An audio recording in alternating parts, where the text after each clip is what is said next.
Hi, welcome back to The Way of Code.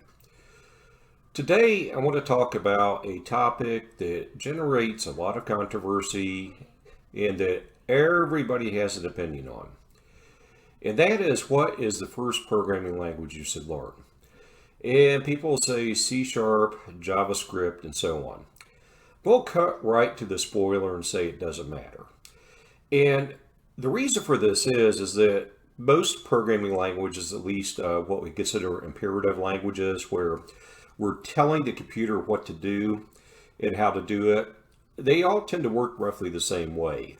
Now, I'm not talking about the architecture under the hood or the syntax or anything like that, but they all boil down into the same basic elements. You have variables that you can assign a value to. You have control statements like your if-else, loops, and like generally arrays or way of storing data. And yeah, there's some other languages out there that don't necessarily do things that way, but most of the common programming languages that you ever see on a professional basis, they're all doing the same thing. And really, again, it's not so much the language, because anybody who's a relatively skilled developer can go learn another language quickly, but it's really is understanding how the language works, right? And you can stop and think about it this way. If you're executing logic in a program written in a certain language and you want to switch off to something else, the same logic will be there, right? Yet you still have that the same way of like saying, okay, if we're going to test a value, then hey, this value is this, right? Likewise, if we want to say, we have this collection of things, we're generally going to be able to do that in some way. It might be an array, it might be a list, but the point is that when we try to look to see what programming language to learn, we're almost getting in a trap at that point, because we assume that the knowledge does not move from one language to the other, that programming is domain specific and dependent on that particular language. In other words, somebody's worried about trying to figure out what they can go learn to make good salary in the development or programming world. And they might settle again on C Sharp, because they look to see like there's a certain number of businesses that use it, certain number of repos are active on GitHub and stuff like that. They're using C Sharp, but that also tends to bottle people mentally into learning that one language and then assuming that to go learn another language is going to be very difficult.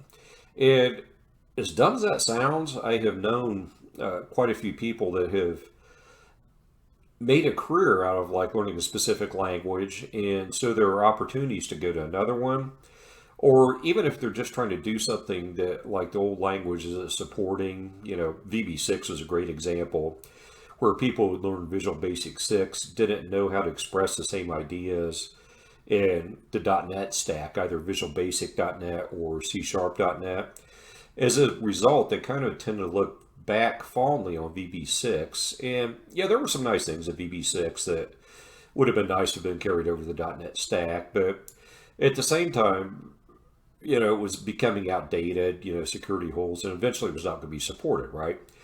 But people were still in the mindset of like, well, I've learned this, it's going to be a lot of work to go learn a new language. And really, honestly, it wouldn't have been for them. Yeah, they're smart enough to do the work in a given language. They'd be smart enough to do it in C Sharp or Visual Basic .NET, whatever. They already knew how to write a program, right? And so just having a cheat sheet, or pulling up a web page or something like that, which told you the syntax and that, you're going to get about 75% of the way with it. Now, when it comes to like builds and deployment, working on a larger project, there's some learnings there.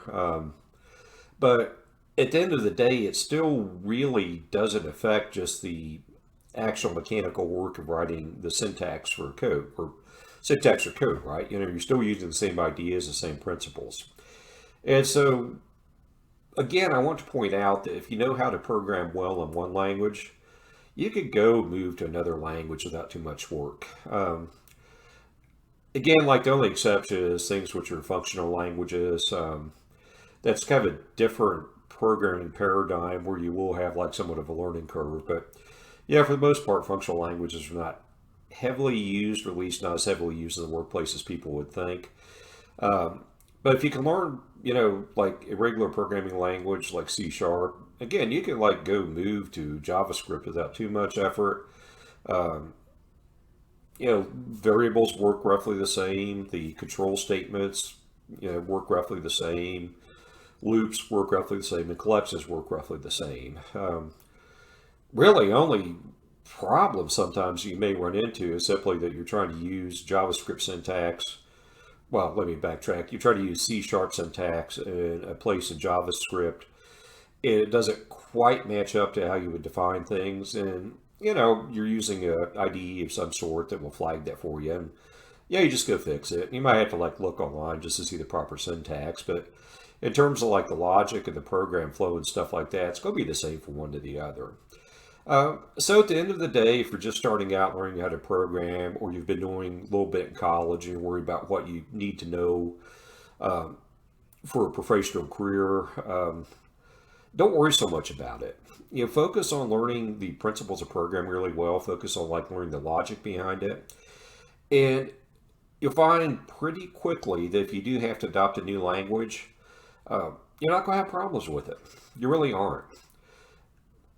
Just don't buy into the idea that you're in the silo and you can't get out of that silo.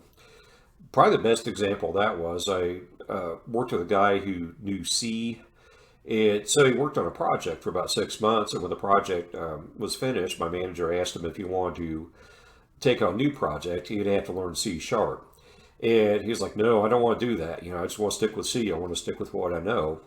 Well, C Sharp is curly brace syntax and is very similar to C in a lot of ways. So, he's a smart guy. He wouldn't have had a bit of problem with it, but, he just, again, fell in that same mindset, And we're not talking like, languages like, hey, I speak English, I need to communicate in Russian or, Chinese, Japanese, even Spanish. We're talking about like the same ideas. They're all expressed relatively similarly, right? And so this is just one of those things, sometimes it turns into a holy war, but at the end of the day, don't worry about it. Go learn one language, learn it well, you'll be just fine.